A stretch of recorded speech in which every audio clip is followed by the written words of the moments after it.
What's up, everyone? I'm Scott. And I'm Jason. And you are listening to Liquid Carnage, my friend.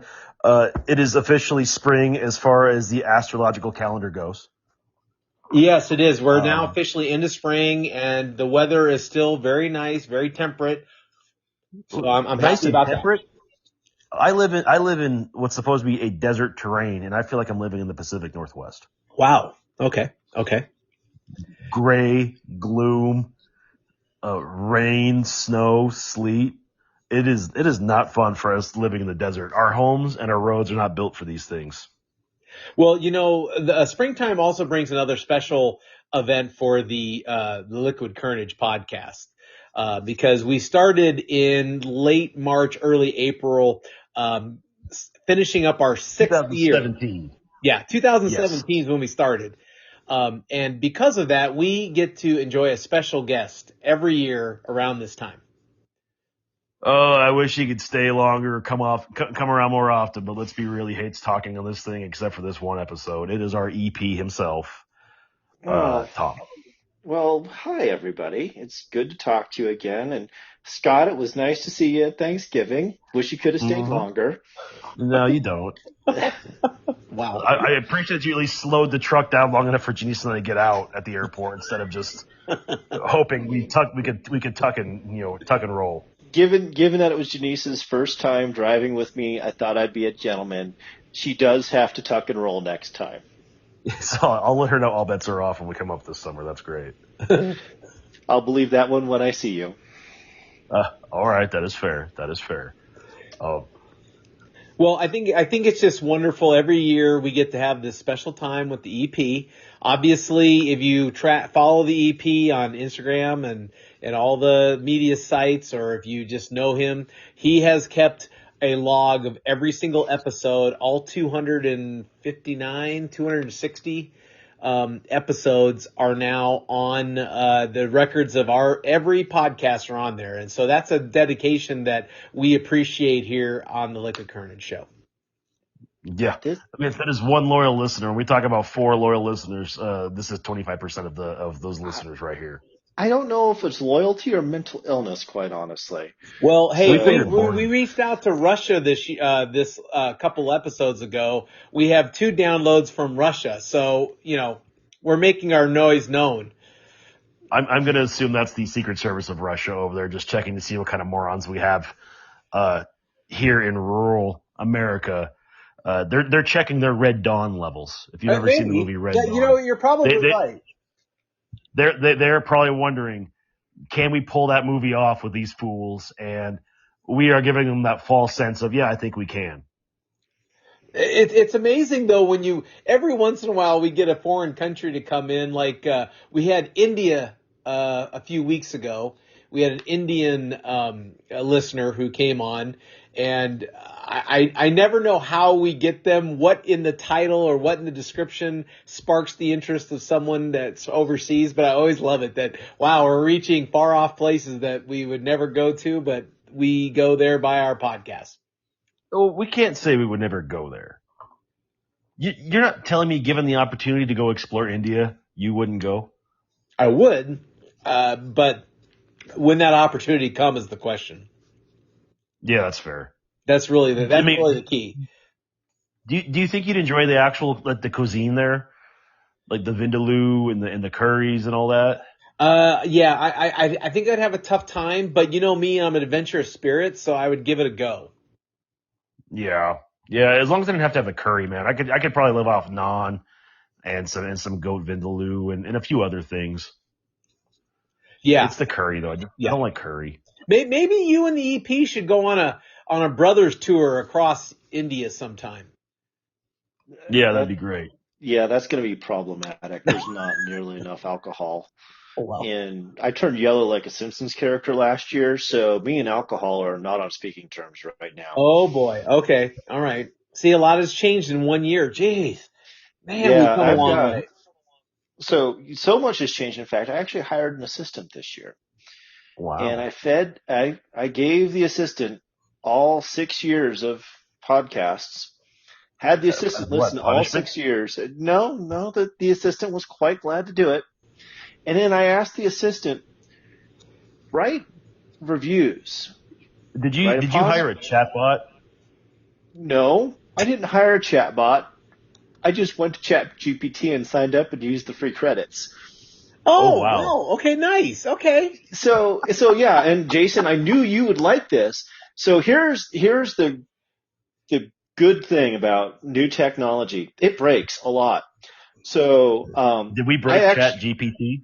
No, Chat GPT broke itself. It actually ate your reviews.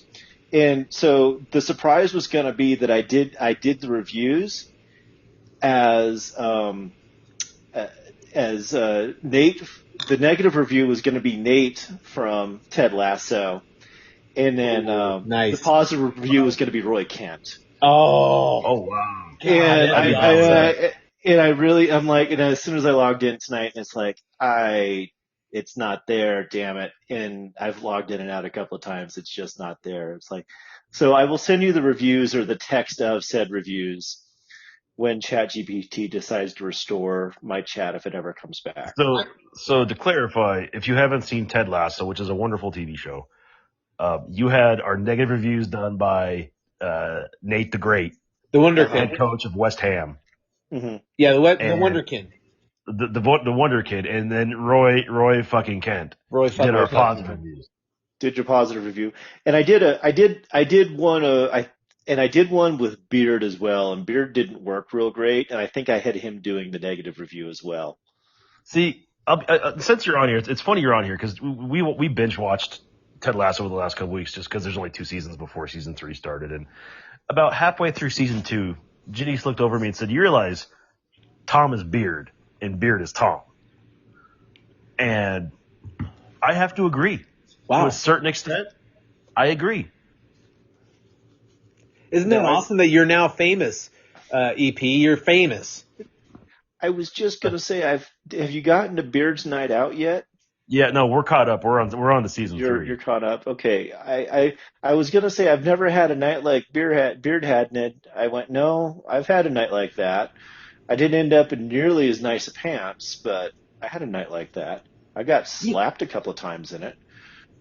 You know, it's funny because a friend of mine and I were talking about a St. Patrick's Day you spent with us about 5 or 6 years ago, where we left you at a bar, and you somehow found your way home because you were having yourself a good time. So I understand. I think you've had a few nights like that.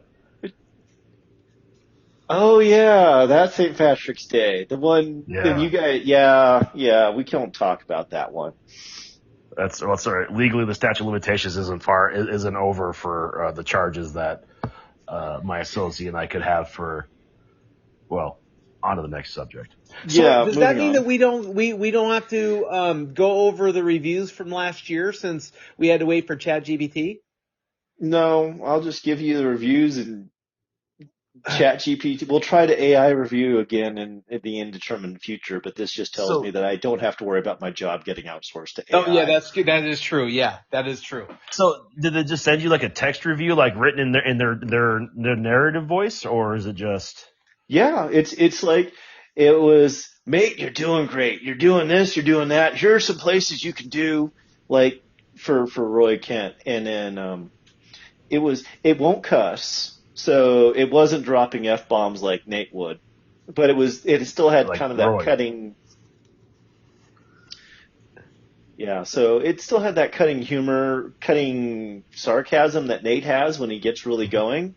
You mean but Roy, it wasn't not Roy. Roy was the F-bombs.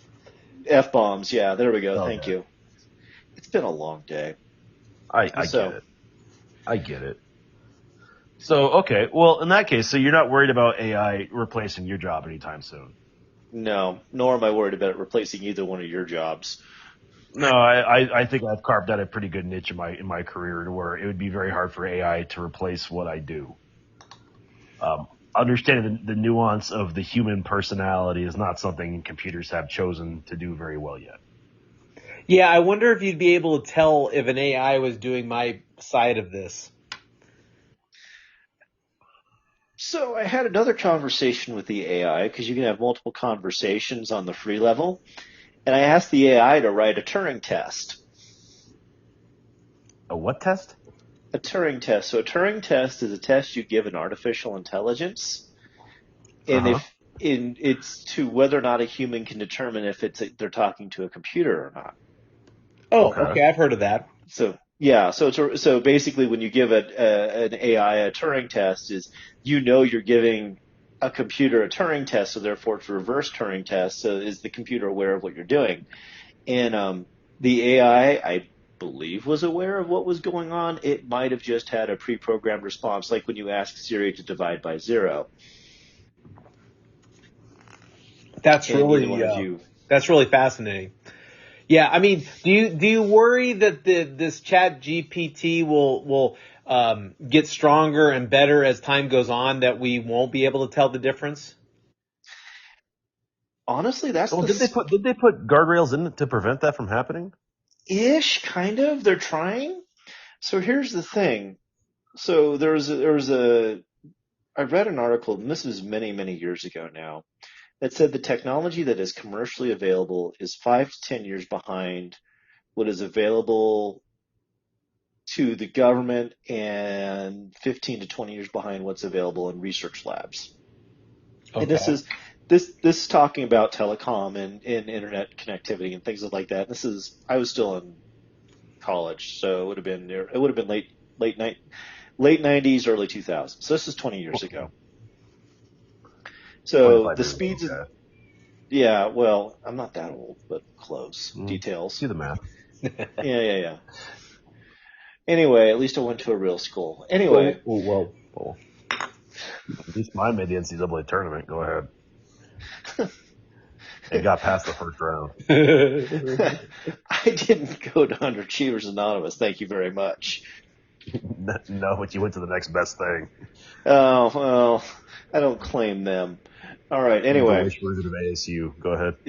Anyway, so the stuff they were talking about at the turn of the century, 20-ish years ago, were, gigabit up and down speeds on coaxial cable, which in certain parts of the country you truly have now, and is finally starting to get to a point of kind of sort of widespread. In Europe, it's just a fact of life. They've got 5 and 20 gigs down as your standard plan, and 1 gig up. Versus Scott, every now and again he'll text me and go, "Hey, can you help me find something to make my Wi-Fi better?" And I send him things, and they're always out of stock. But that was that. So so you look in that linear curve. So you look at the AIs now, your Google Assistants, your Alexas, your Siris, and you go, if this is what they have today, what do they have in the labs? And what does the governments have access to? And you start thinking about things like deep fakes and the last 2 election cycles we've had, and your mind just starts to spin. And then it goes into what's the lizard people one? Avril Lavigne, yeah. It goes into an Avril Lavigne thing, and then all of a sudden Scott's the one that isn't wearing a tinfoil hat and everyone else is. So, yeah. Anyway. I was right all along. All I got out of that conversation was I was right all along. So, anyway. So, the review this year is, you both are doing fine. I've calmed down in my old age. Jason, be less preachy. Scott, don't mutter under your breath. Especially when I'm on. This feels a lot like an interim management review that's just trying to hold the ship together while they find a full-time replacement. Like, you're doing fine. I'm not going to make a final decision on you until someone else has a chance to actually get under the hood. Like, you're okay. Just keep doing what you're doing. Maybe one day you'll actually find an EP you can pay, and you'll get a real decision made around here. Until such time. In fairness, if that day ever came, you would get offered the job, number 1, but number 2, they can never fire us because it is literally our podcast. Oh, you cannot fire the owners of the podcast. Wow. Yeah, well, that is a good point. But then again, Steve Jobs was fired, and he owned the company too. So, well, listen, if we're taking our podcast stock public and people buy it, fine. You want to fucking fire me, do it, because we're gonna make a pretty penny to make that happen. That's true. Otherwise, we're not selling stock of Liquid Carnage. We'll sell autographs, but we're not selling stocks. Do you think though that it will get to a point where they that the AI technology will you'll just have AI do a podcast, type in do a podcast on this topic, and they'll come up with a weekly show or daily show to do that? I I think don't we're think so. already, I think we're already there. So like just within the last 3 or 4 months, CNET.com and a couple other places have been caught literally red-handed having Chat GPT and its ilk writing articles. Write a review about this product based on, XYZ information mentioned X in A, B, and C. Last week I was on a website, I was on TheVerge.com, and it said, buy this Brother printer, whatever the printer model was. And it turns out I actually have that exact printer sitting in a closet because it was super cheap on Amazon one day. And they went through and said, you know what? It's fine. It prints. It does what you need to do. You can get it. It's cheap. Just buy it. But because Google and SEO, so search engine optimization, I need to be a certain length for, being an authoritative source. So I asked ChatGPT to write a review to pad the word length on this. I didn't edit it at all. I literally copied and pasted it. If you read beyond this, it's on you. Go buy this printer. Boom. And then they cut and paste the ChatGPT thing. And it looked actually that if you want to look at what your reviews look like, that's about what it looked like. It just was in Nate the Greater, Roy Kent tone. No, yeah, like it's actually happening today with product reviews, which are far easier to have that conversation. There's the guy on. So crowdsourcing is being replaced by Chat GPT, is what you're saying? Crowdsourcing is feeding Chat GPT. Chat GPT is distilling it. There's also the. I would call it regurgitating more than distilling, but go ahead. 6 one, half dozen the other. Also it's either on Twitch or Twitter, one of the stream your life because you're bored and lonely sites. Which Jason, by the way, you really need to get better content on there. Yeah, I know. Are you on Twitch? Who, me? No. Both of you. Who, me? What do you think, Scott? I don't know. I don't even know how to promote Twitter and Instagram on our podcast well. Do you think I'm on Twitch? Why do you think I picked him? But so it's on one of those sites, and it's an AI doing episodes of Seinfeld. Oh, I've seen the clips of that. Yeah. And so to make the leap from that to a podcast, how many murder podcasts do you have in a week? Look at iTunes. There's a billion of them. Where do they get their information? Court documents. Okay. So you make it fact-based, or you give it a comedy side, or you do this, or you do that. I don't think it's that far away. You can't replace human nuance, though. And I feel like that's what they're trying to do, is replace human nuance. That's just not, it doesn't feel viable. It's not about nuance. It's about feeding the machine. Yeah, but when you download a podcast to listen to, you're looking for either information or entertainment, or a combination of the two. Not an instruction manual.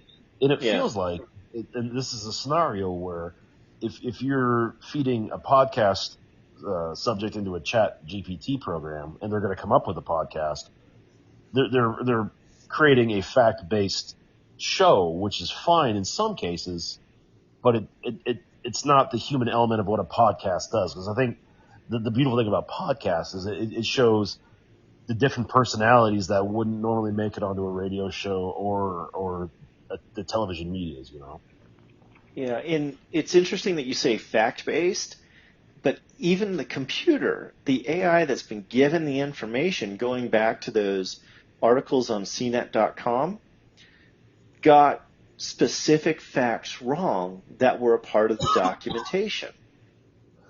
I mean, so if we've done podcasts where we talk about, what is truth anymore, because people spin the truth however they want to spin. So those facts. are, as simple to mistake as typing words on a piece of paper and a computer reading that piece of paper, assuming that's a fact when it's not. Exactly. So There's I guess that leads to the next question is what websites does it have to cite the website it's getting its quote unquote facts from? It doesn't. That's the thing. It's an amalgamation. So it's called a large learning model. So the way you train an AI, and to the other three listeners, if you have any inclination at all of doing this, if you have a computer and a GPU and a modicum of programming skills, so at least my level or Jason's, which, we're just standard issue IT guys. We're not, Right. super programmers by any stretch of the imagination. You can train an AI model. So there's a YouTube channel I follow called Craft Computing. It is vintage. It is hardware bought off of eBay and beer reviews. So I don't know why it appeals to me, but this guy built a computer specifically to train an AI model to make Lensa pictures of himself, because he had enough pictures, or he took enough selfies of himself to train the AI to, this is Jeff, and it's all the things of Jeff. And it says, make Jeff a Star Trek character, and then put Jeff into like an old school Star Trek uniform. Make Jeff Borg. This is the same AI program that gave all the presidents mullets a few weeks back all over the internet. What they would look like with mullets. It was pretty amazing. Not the same one. That was pretty good, actually. Not the same one, but in that same vein. It's, give Joe Biden a mullet. Oh, okay. Give Donald Trump a mullet. Oh, okay. Give Barack Obama a mullet. Whoa, wow, that actually works really well on him. Okay, well done, AI. Which, by the way, I think what all that says is that every commander-in-chief for the United States of America should have a mullet, because it just makes us look that much more badass and dangerous. Agree to disagree on that one. Yeah, that's interesting take. So there's some benefits then to having AI as part of our lives, right? Oh, absolutely. I mean, so like I work in the healthcare space, as do a lot of people in this country, and you know without like getting too deep into the weeds, cybersecurity is a giant thing in the healthcare space, because every time you turn around, there's another hospital getting breached. Like, we are actively looking at AI for incident, or not incident response, but hey, that's really funny that one computer that doesn't do anything is all of a sudden doing a lot of things and talking to a lot of things it doesn't talk to. And it's also talking to Europe a lot. Huh, that's really interesting. We should do something about that, where you wouldn't pick it up just by like having people looking at your normal monitoring. It's got that speed and the intelligence of, this isn't normal. Let me flag it and have a human look at it. To Scott's point, nuance. And on the other side of the coin, I've got a friend who has a cybersecurity startup, and their whole product model is, there's a lot of just bullshit that comes in at tier one. Like, you just have to tag it and bag it. Issues from outside script kiddies, if you're of a certain age like me, or just bots scanning your network. And like, when you get that level of stuff and it might trigger an alarm, you have a rote repetitive thing you do. So you write an AI to deal with those rote repetitive things. And then when you see large numbers of it, or you see a variation, or you see this, or you see that, it triggers another response. It might trigger a response to another AI to do a thing, or it might trigger a response to a human to go look at it and assess. And that's called orchestration. It still defaults to humans, but yeah. But you're basically, what you're doing is, when you're running these AI scripts to combat these hack attempts, you're essentially, this is the same line as giving penicillin to a bacterial virus or a bacteria infection, where if you use the same penicillin, it's going to eventually grow an immunity to it. It's not the worst analogy in the world. It's not one I would have used, but you're not wrong. And we absolutely see that. I mean, we even see that today in just standard issue like computers, like just patching is the threat environment for your home computer, Mac, Windows, Linux, whatever you're running. If you don't patch it regularly, you're gonna get infected. But if you patch it regularly, then the threat environment that on the outside you're protected against until it evolves. So, cybersecurity is an evolving organism. And that's the best way to think about it. So the penicillin analogy isn't wrong. It's not the best, but it gets the point across is it's a constant battle. And the I call bad that actors, yeah, the bad actors only have to get lucky once. The defenders, so the people, the white hats, the cybersecurity people, have to be 100% of the time correct and on it to defend their systems. So patch your computers, kids. All right, so we're coming up to the end of the podcast. I've spoken a lot more than I have on any other ones. I'm going to be quiet now and let you two finish it out. Wow. Well, hey, we made it, Scott. We made it past year 6 to our reviews, and I agree with you, Scott. While I think the AI is the potential of things it can do positively is fantastic, I just don't know how you can program the nuance of your personality or my personality to make it seem authentic and realistic. So I feel like we're safe for at least one more year. I feel like that too. I feel we are a ways away from adding any kind of chat bot to this show as a regular contributor. But in the event we do sign up for that forum or that option, we will ask that chatbot to come up with some of the most creative investigative reporting you could imagine. Because we are very creative guys as it is, and for the subject matter we will send them after to go research and report back on.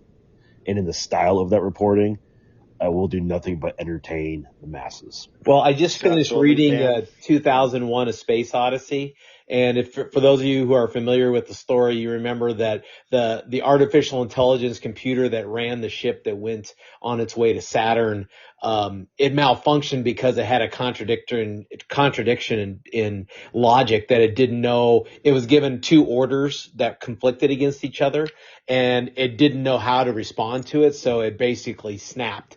And I feel that computer programming is the same way. It works great until it gets something that it contradicts itself with, and then it totally busts down, and trying to troubleshoot it requires the human element. So, yeah, I agree.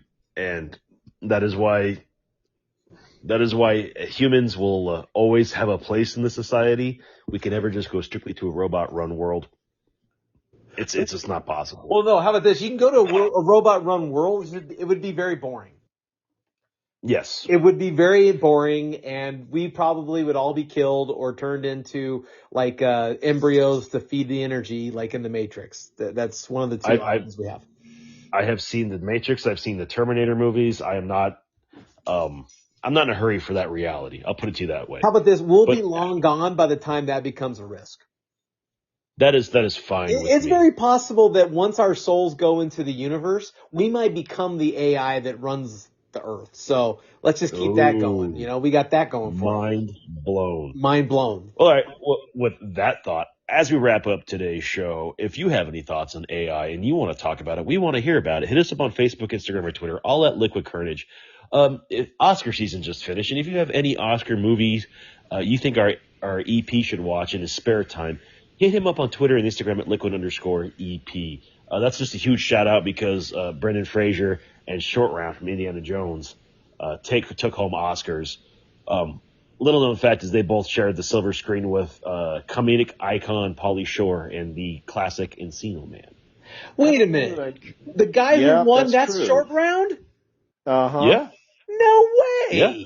Did you No Time for Love, Dr. Jones? I did. I had no idea. Everywhere? I had no idea. Wow. I just saw him. He was great in the movie, but I had no idea that was Short Round. Wow. Did you see the movie? Has that movie even come out yet? Is it any good? It's been out for, it's amazing. It's a very good movie. Shit. It's a very I unique, love it. It's a very unique, storytelling. But frankly, I could totally see Jamie Lee Curtis winning. I could totally see the main actress winning. I could totally see the supporting actor won. I could see all of it because it was so different than anything that we've really come across. But the messages there was still a good message coming from it. It was really well done. Because once I saw what the movie was, I watched the trailer, and I got okay, but I just never heard anything about it within the last year until all this, and then I never even saw an Oscar campaign for it. So I guess I'll have to go check it out. Yeah, I mean, whenever I don't find it think on you'll one of the like it local streaming because it's a platforms. little arty, and I know you don't like arty. You like the more straightforward, tell me what the storyline is and let me just enjoy it kind of moviegoer. But Oh, that's right. Thanks for the insult. I appreciate it. wow, That's no fine. problem. Hey, you say tomato, I say tomato. Yeah, right. You say tomato, I say go fuck yourself. Yeah, knock knock. Who's there? Argo. Shut the fuck up. Yeah, shut the fuck. Yeah. Well, we survived it. I'm so happy. I'm so happy that we had the EP on. We get them once a year, so thank you for coming on, EP. We always appreciate you. Thanks for listening, everybody. That was Scott. I am Jason, and as always.